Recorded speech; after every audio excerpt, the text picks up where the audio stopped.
आज मैंने अपने हाथों में कुछ दस्तावेज रखे हैं जिससे एक बड़े साजिश का खुलासा करूंगा, लेकिन उसको आपके बीच में रखूं उससे पहले आज हम डीएनए की शुरुआत कुछ दुर्लभ तस्वीरों से करना चाहते हैं। और ये तस्वीरें साल 1947 की हैं, जब भारत को अंग्रेजों से आजादी मिली और धर्म के आधार पर हमारे देश का विभाजन हुआ।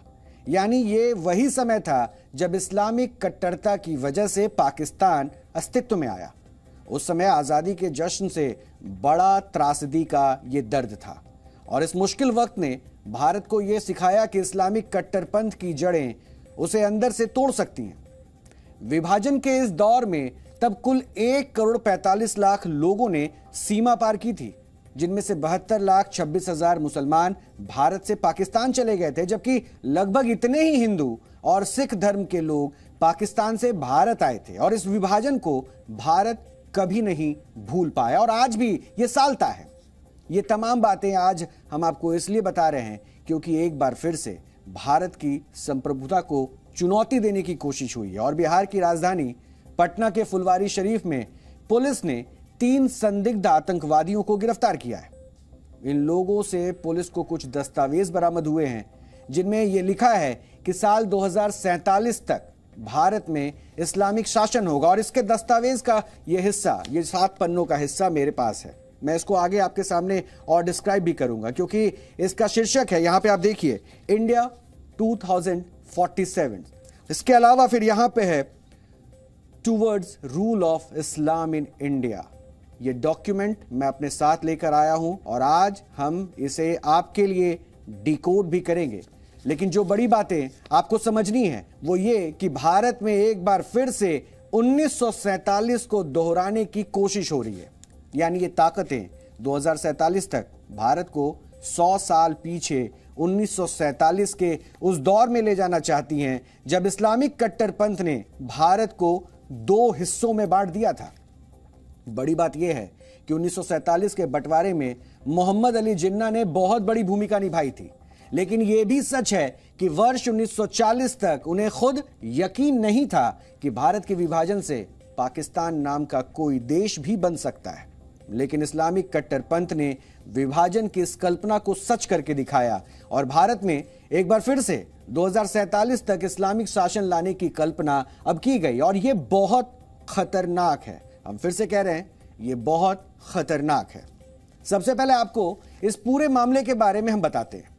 यह खबर बिहार की राजधानी पटना के फुलवारी शरीफ से आई है, जहां पुलिस ने 3 संदिग्ध आतंकवादियों को गिरफ्तार किया और इन लोगों के नाम हैं मोहम्मद जलालुद्दीन, अतहर परवेज और अरमान।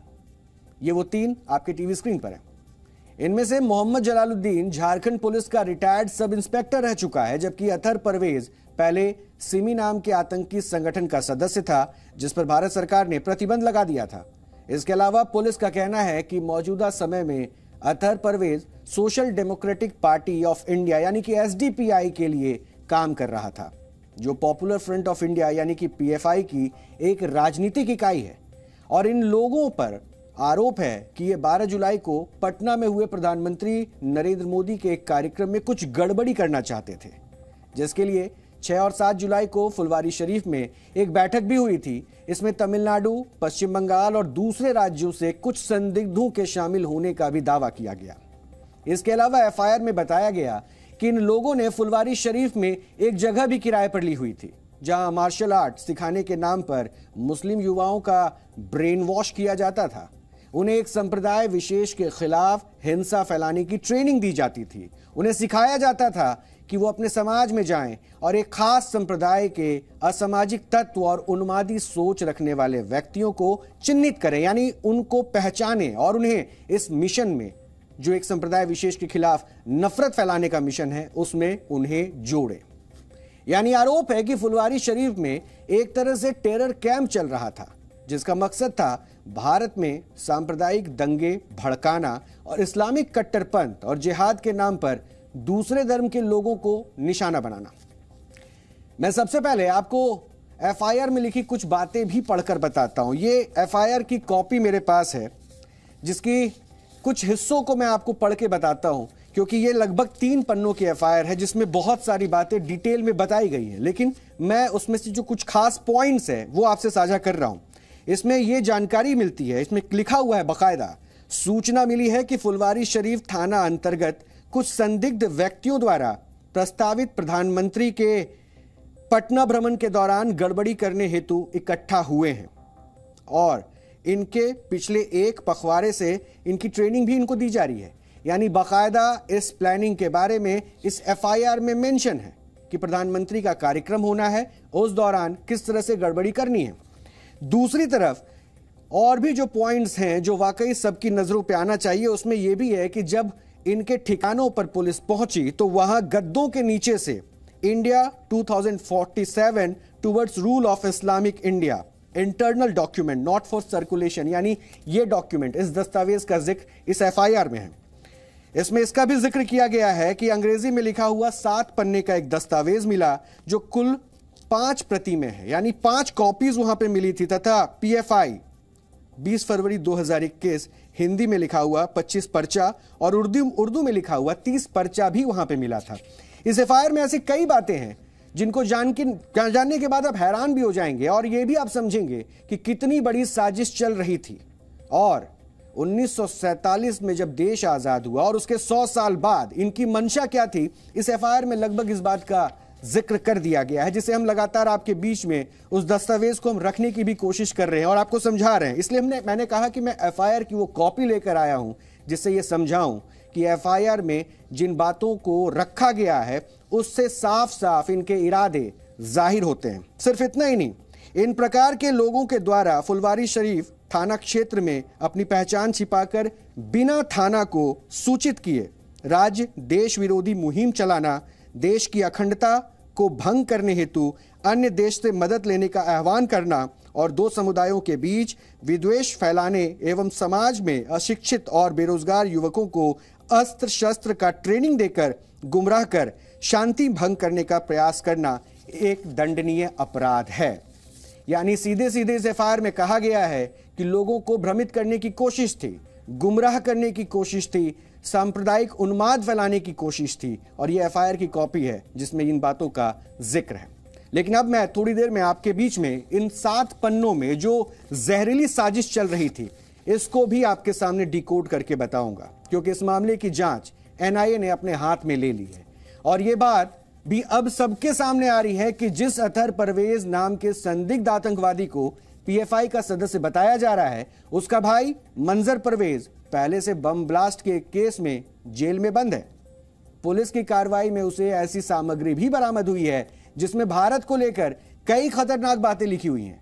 इस कार्रवाई में पुलिस को पीएफआई के झंडे, पीएफआई के पोस्टर और भड़काऊ बातें भी लिखी हुई एक किताब मिली है। इसके अलावा 7 पन्नों का एक ऐसा डॉक्यूमेंट है, ये वो डॉक्यूमेंट है जिसके बारे में अभी हमने आपको बताया, और इस डॉक्यूमेंट में 2 बड़ी बातें जो लिखी है जिन्हें आपको बहुत ध्यान से सुनना चाहिए, ये हम आपके बीच में जरूर रखेंगे। क्योंकि पहली बात यह है कि 7 पन्नों का यह दस्तावेज इन बातों से भरा पड़ा है कि कैसे साल 2047 तक भारत में इस्लामिक शासन लाया जाएगा। इसके पहले और दूसरे पन्ने पर लिखा है कि एक समय भारत पर मुसलमानों का शासन होता था और आज भी इंडोनेशिया के बाद सबसे ज्यादा मुसलमान भारत में रहते हैं, लेकिन इसके बावजूद भारत में मुसलमानों की स्थिति अच्छी नहीं है। ये बातें इन पन्नों पर लिखी है और इसी में यह भी लिखा हुआ है, इन्हीं बातों का जिक्र यहां पर है कि आज देश के 9 जिलों में मुस्लिम आबादी 75% से ज्यादा है, इसलिए भारत में इस्लामिक शासन लाना मुश्किल नहीं है। इसके लिए साल 2047 लक्ष्य रखा गया। दूसरी बात जो इस 7 पन्नों के दस्तावेज में है, इसमें पॉपुलर फ्रंट ऑफ इंडिया का प्रमुखता से जिक्र किया गया, यानी पीएफआई का बार बार जिक्र है। और पुलिस भी कह रही है कि यह तमाम दस्तावेज पीएफआई द्वारा ही प्रकाशित किया गया है। इसमें लिखा गया है कि भारत में इस्लामिक शासन लाने के लिए मुस्लिम समुदाय का बहुसंख्यक होना जरूरी नहीं है।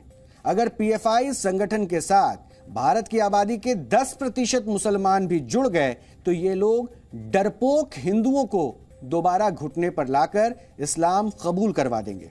सोचिए, ये बातें इस डॉक्यूमेंट में है।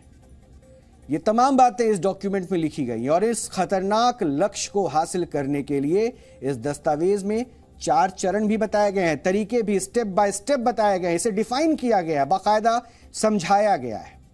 इन चरणों को भी आप भारत के खिलाफ इस्लामिक कट्टरपंथ का चक्रव्यूह भी कह सकते हैं। पहले चरण में भारत के मुसलमानों को बार बार याद दिलाया जाएगा कि इस देश में उनके साथ नाइंसाफी हो रही है, यानी मुसलमानों को भ्रमित किया जाएगा, उनको बार बार यह एहसास दिलाया जाएगा कि आपको दबाया जा रहा है, आपके साथ नाइंसाफी हो रही है। इसी में यह भी लिखा है कि जिन इलाकों में मुसलमान खुद को सुरक्षित महसूस करते हैं वहां भी यह माहौल बनाया जाएगा कि वो खतरे में हैं, डर पैदा किया जाएगा और उनके साथ अन्याय हो रहा है इस बात का एहसास उन मुसलमानों को कराया जाएगा। इसके अलावा पहले चरण में मुसलमानों को यह संदेश भी दिया जाएगा कि वो भारतीय होने से पहले इस्लाम धर्म के रक्षक हैं और इस चरण में उन्हें तलवार और दूसरे हथियार चलाने की ट्रेनिंग भी दी जाएगी। दूसरे चरण में सीमित हिंसा के जरिए शक्ति प्रदर्शन की बात कही गई है और यह लिखा है कि ऐसी हिंसा से दूसरे धर्म के लोगों में डर पैदा किया जाएगा। और सबसे चिंताजनक बात इसमें यह लिखी है कि जब देश में सीमित हिंसा के जरिए एक खास धर्म के द्वारा शक्ति प्रदर्शन किया जाएगा तब पीएफआई संविधान, लोकतंत्र और डॉक्टर भीमराव अंबेडकर के विचारों के बारे में बात करेगा, यानी कहीं ना कहीं अंबेडकरवादी नीतियों की चर्चा करेगा ताकि उसकी असली मंशा किसी के सामने नहीं आए। यानी शांति का डिजाइनर माहौल बनाकर देश में नफरती और सांप्रदायिक आग भड़काई जाएगी। ये पूरी साजिश यहां पर चरणबद्ध तरीके से लिखी गई है। और तीसरे चरण में दलितों, आदिवासियों और पिछड़ी जातियों को गुमराह करने के लिए भी पूरा एक इंतजाम किया गया है, पूरी प्लानिंग की गई है, खाका तैयार किया गया है और यह कहा गया है कि उनके साथ गठबंधन किया जाएगा। ऐसा करने के पीछे मकसद होगा कि हिंदू संगठनों और दलितों के साथ साथ आदिवासियों और पिछड़ी जातियों के बीच खाई पैदा की जा सके, वो दूरी बढ़ाई जा सके और कम से कम 10% दलितों और आदिवासियों को मुसलमानों के साथ लाने की एक पूरी कोशिश होगी ताकि इस मुहिम का व्यापक असर भी हो। यानी इसे किस तरह से सक्सेस करना है इसका पूरा एक रूपरेखा, पूरे तरीके को इसमें तैयार किया गया कि किस तरह से हिंदुओं के खिलाफ बांटने की पूरी कोशिश की जाएगी और उसमें भी जाति धर्म का सहारा लिया जाएगा। और चौथे यानी कि आखिरी चरण में पीएफआई के लोग मुसलमानों और दलितों के प्रतिनिधि बन जाएंगे और राष्ट्रीय स्तर पर राजनीतिक सत्ता को अपने नियंत्रण में ले लेंगे, जिसके बाद देश की सेना, पुलिस और न्यायपालिका में पीएफआई के वफादार सदस्यों को नियुक्त किया जाएगा। इसके अलावा इसमें यह भी लिखा है कि जब पीएफआई के पास पर्याप्त शक्ति आ जाएगी तो वो इस्लामिक सिद्धांतों के आधार पर भारत का नया संविधान लागू कर देंगे। यानी भारत का उस वक्त तब एक नया संविधान होगा जिसे ये सबके बीच में इंप्लीमेंट कर देंगे, लागू कर देंगे। यानी भारत को इस्लामिक राष्ट्र में ये बदल देंगे। मैं कुछ अंश है इसको आपको पढ़कर भी बताता हूं क्योंकि इसमें भी बहुत सारी बातों का जिक्र है जिसको मैंने समझाया, लेकिन कुछ बातें ऐसी हैं जिन पर सबका ध्यान जाना चाहिए। यहां पर साफ साफ लिखा हुआ है कि 10% of Muslim population rally behind it. किसके पीछे? पीएफआई के पीछे। इस बात का जिक्र किया गया है कि अगर पीएफआई के पीछे 10% मुस्लिम आबादी भी साथ आ जाती है तो फिर हम यहां जो subjugate the coward majority community, यानी जो डरा हुआ मेजोरिटी कम्युनिटी है, बहुसंख्यक जो आबादी है, जो सीधे सीधे हिंदुओं को टारगेट किया जा रहा है, जिक्र किया जा रहा है, उनको अपने घुटनों पे ला देंगे, उनको अपने घुटनों पे ला देंगे और ये हम तय कर देंगे कि उनको पीछे हटना पड़ेगा, जिस बात का जिक्र मैंने पहले भी किया और समझाया। इस तरह की कई सारी प्लानिंग इस 7 पन्नों में है जिसको 2047 में इस्लामिक मुल्क बनाने की कोशिश के तौर पर देखा जा रहा था और जिसका खुलासा आज हुआ। तभी हम कह रहे हैं बार बार इस पर सबकी निगाह आनी चाहिए, आपका ध्यान यहां आना चाहिए कि किस तरह से सांप्रदायिक सौहार्द बिगाड़ने की पूरी कोशिश चल रही है और किस तरह की चुनौतियां तैयार की जा रही हैं ताकि किस पूरे देश में माहौल खराब हो। सिर्फ इतना ही नहीं, the party should gain the trust of 50% Muslim and 10% of SC, STs, OBC in this stage. यानी एक अगले चरण जिसके बारे में हमने जिक्र करके आपको बताया कि 10% वो आबादी होगी जिसपे हमें भरोसा जीतना है, जिस पे सीधे सीधे है कि वो 10% SC ST OBC से होगी। यानी इस 7 पन्नों में अगर वृहद तौर पर आप समझें तो देश को तोड़ने की पूरी साजिश रची गई, और इसके पीछे जिसका नाम सबसे ज्यादा है वो है PFI। ये दावा किया जा रहा है कि ये सब इन्वॉल्वमेंट PFI के जरिए है। PFI वही संगठन है जिसका नाम दिल्ली में दंगे भड़काने, शाहीन बाग के आंदोलन को फंडिंग करने, केरल में राजनीतिक हत्याओं की योजना बनाने और जबरन धर्म परिवर्तन के भी कई मामलों में इसके नाम सामने आ चुके हैं। इस संगठन की स्थापना वर्ष 2006 में केरल में हुई थी। उस समय दक्षिण भारत के 3 मुस्लिम संगठनों का विलय करके PFI नाम का यह संगठन बना था। हालांकि ऐसे भी आरोप लगते हैं कि कई आतंकवादी गतिविधियों में जब सिमी नाम के संगठन का नाम सामने आया और इस पर भारत में प्रतिबंध लगा दिया गया, तब इसके विकल्प के रूप में PFI बना और सिमी के लोग इसमें शामिल हो गए। वर्ष 2014 में केरल हाईकोर्ट में राज्य सरकार द्वारा जमा किए गए एक हलफनामे के अनुसार PFI के कार्यकर्ता केरल में हुई 27 राजनीतिक हत्याओं के लिए भी जिम्मेदार थे, जबकि इसी हलफनामे में केरल सरकार ने यह भी बताया था कि PFI केरल में हुई 106 सांप्रदायिक घटनाओं में किसी न किसी रूप में शामिल थी, यानी उसकी इन्वॉल्वमेंट थी। और पहले यह संगठन केवल दक्षिण भारत तक सीमित था, और लेकिन पिछले कुछ समय में इसका विस्तार उत्तर भारत में भी हुआ है, और अब यह संगठन दिल्ली में भी उतना ही मजबूत है जितना केरल में है। पिछले ही महीने ईडी ने PFI से संबंधित 22 बैंक अकाउंट्स को फ्रीज कर दिया था, और ईडी के अनुसार PFI से संबंधित इन बैंक अकाउंट्स में 60 करोड़ से ज्यादा की रकम भी जमा हुई थी, जिनमें से 30 करोड़ रुपए कैश के रूप में जमा हुए थे। यानी कि इस संगठन का जो बैंक बैलेंस है वो एक बड़ी कंपनी के जैसा है। हालांकि इस मामले में PFI द्वारा कहा गया है कि इस डॉक्यूमेंट से उसका कोई लेना देना नहीं है, यानी PFI सीधे सीधे इन दस्तावेजों को खारिज कर रहा है और कह रहा है कि इससे PFI का कोई कनेक्शन नहीं है, जबकि पुलिस इसके पीछे PFI को ही बता रही है।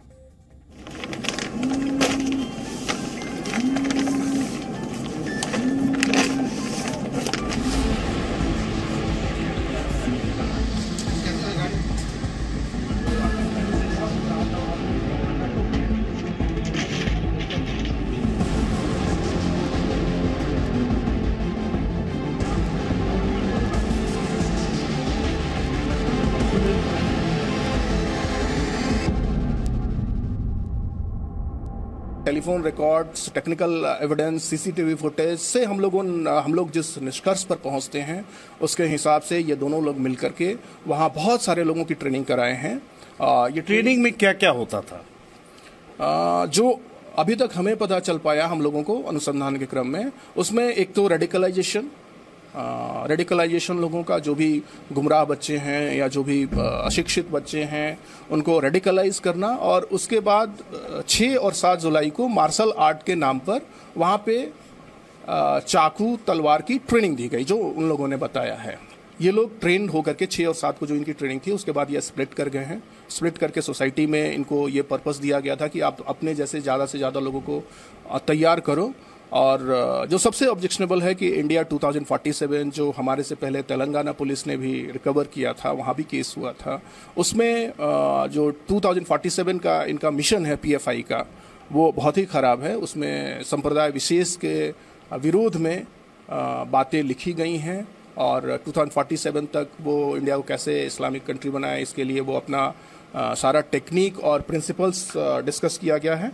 और साथ में ये भी उल्लेख किया गया है कि अगर दूसरे देशों से अगर मदद लेनी पड़ी, जैसे टर्की से उनके अच्छे संबंध हो रहे हैं PFI के, तो मदद पड़ी तो ये लोग दूसरे देशों से भी संपर्क करेंगे। मोहम्मद अतहर और जो मोहम्मद जलालुद्दीन हैं, उनके घर पर जब छापेमारी की गई तो ये झंडे बड़ी तादाद में वहां से बरामद किए गए हैं। ये देखिए कि ये डॉक्यूमेंट्स जो हैं उनके आवाज से बरामद किए गए हैं। कई संपत्तियों का भी पता चला है, और सबसे अहम बात है कि पाकिस्तान से लेन देन की बात सामने आई है। तकरीबन 85 लाख रुपए का ट्रांजैक्शन हुआ है। तो जाहिर सी बात है कि जब सारे साक्ष्य मिले, सारी जो सबूत हैं उन्हें परत दर परत जोड़ा गया, और तब जाकर IB, इसके अलावा ATS की बात करें, स्थानीय पुलिस की बात करें, उन्होंने ये कार्रवाई की है। निश्चित तौर पर ये आतंकवादी, अलगाववादी लोग हैं, और इनके विरुद्ध कठोर से कठोर कार्रवाई भारत सरकार और राज्य सरकार कर रही है। अभियुक्त जो गिरफ्तार हुए हैं उनके बारे में पूरी तहकीकात की जाएगी, उनके पूरे इतिहास, पूरे उनके क्रियाकलाप और उनके जो अगर कोई क्रिमिनल हिस्ट्री रही है वो, या उनका पूरा मकसद क्या है, वो हम लोग अनुसंधान के अभी डायमेंशंस पर अभी बात नहीं कर पाएंगे कि कहाँ कहाँ अनुसंधान अभी होगा, लेकिन जहाँ कहीं भी ज़रूरत होगी हमारी टीम जाएगी, कार्रवाई करेंगे। ऐसा एक डॉक्यूमेंट जो लोग बोल रहे हैं कि पॉपुलर फ्रंट का ऐसा एक डॉक्यूमेंट है जिसमें पॉपुलर फ्रंट इंडिया को इस्लामी कंट्री बनाना चाह रही है, मैं ऑन रिकॉर्ड कहता हूं कि पॉपुलर फ्रंट ऑफ इंडिया ने ऐसा कोई डॉक्यूमेंट प्रिंट नहीं किया, पब्लिश नहीं किया, क्योंकि पॉपुलर फ्रंट के हर चीज़ आप जानते हैं पब्लिक डोमेन में ओपन है, और ऐसी एक बेवकूफ़ डॉक्यूमेंट पॉपुलर फ्रंट कभी बनाता नहीं, पब्लिश भी नहीं करेगा।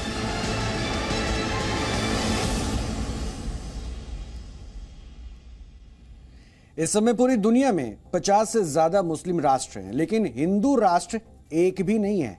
और शायद यही वजह है कि बहुत सारी इस्लामिक ताकतें भारत को भी इस्लामिक राष्ट्र बनाना चाहती हैं। महत्वपूर्ण बात यह है कि आज दुनिया में कोई भी देश हिंदू राष्ट्र नहीं है, जबकि पूरी दुनिया में हिंदू धर्म को मानने वालों की संख्या 120 करोड़ से ज्यादा है।